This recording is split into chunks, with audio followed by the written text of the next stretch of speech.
खुशियों की सैर, डर का अड्डा। धूप चमक रही थी, हवा में मानो खुशी घुली हुई थी। बच्चे बस से उतरते ही उछलने लगे। आज का दिन खास था। आज वे फन वर्ल्ड जा रहे थे। रिया, रोहन, अमित और छोटी सिया, सभी के चेहरे खिले हुए थे। फन वर्ल्ड का गेट रंग बिरंगा था, जैसे किसी जादुई दुनिया का दरवाजा हो। बच्चों को अंदर जाते ही अजीब सा लगा। चारों तरफ सन्नाटा था, लोग भी कम थे। रोहन ने रोलर कोस्टर देखा तो चिल्लाया, वाह, सबसे पहले यही। सब हंस पड़े। अमित ने टिकट खरीदे और वे अंदर दाखिल हुए। पार्क में सन्नाटा पसरा था।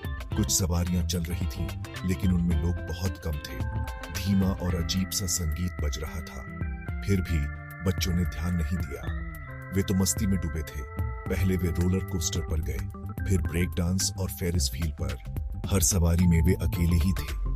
कोई और सवारी करने नहीं आया। धीरे धीरे बच्चों को अजीब लगने लगा। मुझे भूख लगी है, चलो कुछ खाते हैं। वे कैफेटेरिया की तरफ गए। कैफेटेरिया खाली पड़ा था। खाने की चीजें बिखरी पड़ी थीं, जैसे किसी ने जल्दी में छोड़ा हो। अचानक रोहन चिल्लाया, देखो। उसने एक टूटी हुई पटरी की तरफ इशारा किया। वह वही पटरी थी जो रोलर कोस्टर की थी। अब उन्हें समझ आया कि पार्क इतना खाली क्यों था। यह तो बंद होने वाला था, या शायद बंद हो चुका था। हमें यहाँ से निकलना होगा। वे बाहर निकलने के लिए दौड़े, लेकिन गेट बंद था। जोर जोर से आवाजें आने लगीं।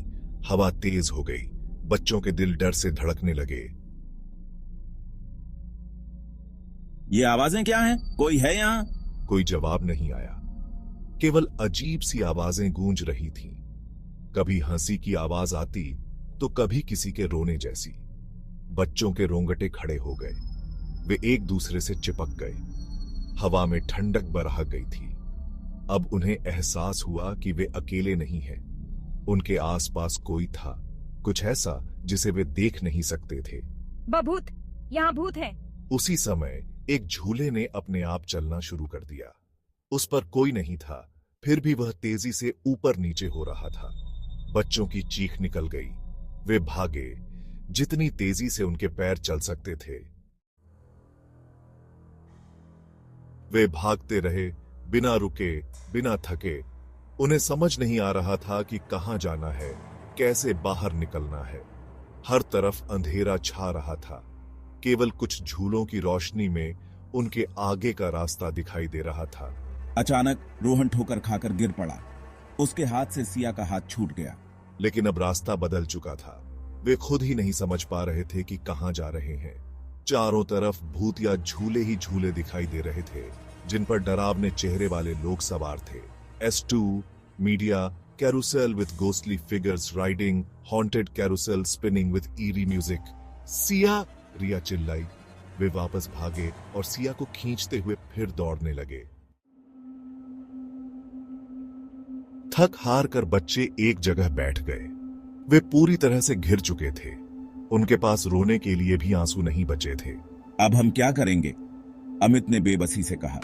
तभी उन्हें एक आवाज सुनाई दी।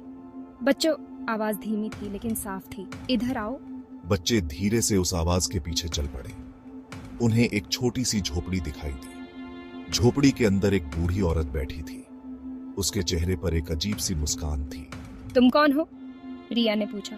मैं इस पार्क की रखवाली करती हूँ, बूढ़ी औरत बोली। ये पार्क सालों से बंद है, तुम यहाँ कैसे आए? बच्चों ने अपनी कहानी सुनाई।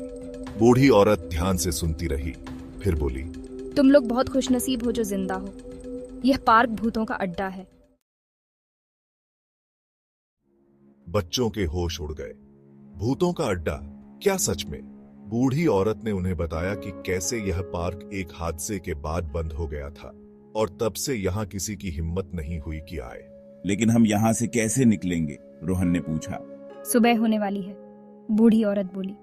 सुबह के साथ ही ये दरवाजे खुल जाएंगे। बच्चों ने पूरी रात डर के साथ बिताई। सुबह होते ही वे बाहर भागे। सूरज की रोशनी में पार्क अब उतना डरावना नहीं लग रहा था, लेकिन जो कुछ भी हुआ था उसे वे कभी भूल नहीं पाएंगे। बच्चों ने पुलिस को इस बारे में बताया, लेकिन किसी ने उनकी बात पर यकीन नहीं किया। सबने सोचा कि वे झूठ बोल रहे हैं, लेकिन बच्चों को पता था कि जो कुछ भी हुआ था वह सच था। और उन्हें पता था कि वे इस रात को कभी नहीं भूल पाएंगे।